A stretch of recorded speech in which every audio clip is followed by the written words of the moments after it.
ছেলেরা ওই রুমে চলে যাও, রুমটাই চলে যাও।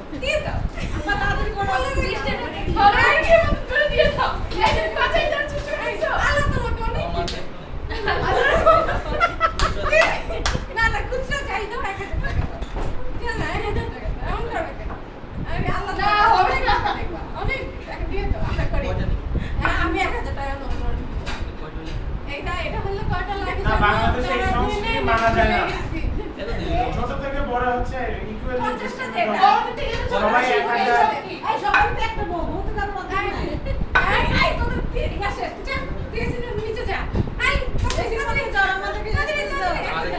না না না দিয়ে দাও ভাইয়া দিয়ে দাও হবে না দিয়ে দাও আই এটা পুরো ঘেমে যেতেছে ছোট বাচ্চাগুলা কিছু নিতে হবে তাড়াতাড়ি এই দেখো দেখো এটা কাজটা দিলে বের করতেছে চাচি দুইটা হবে না ভাই এটা হবে না 50 টা দে তোমার থেকে এই এক্সপেক্ট করি না এই সব ঠিক না ধরো না না জীবন এটাও রাখো এটার পরে আবার 1000 টাকা মানে এটাও রাখো এটা হচ্ছে আর টিস্যুগুলো থেকে খরচ হয়েছে তোমরা ছেলেরা এই রুমটাই চলে যাও, এই রুমটাই। তাতে ক্ষুধা লাগছে কিন্তু চিন্তা করছো কতক্ষণ দাঁড়াইছি তোমাদের জন্য না না 1000 টাকা 1000 থাকবে 1000 টাকা দেখ তুমি বসে দিয়ে তাহলে কিন্তু আবার খাওয়াইতে বসাবো এরপর 2000 টাকা চলবে তখন কিন্তু ডাবল হয়ে যাবে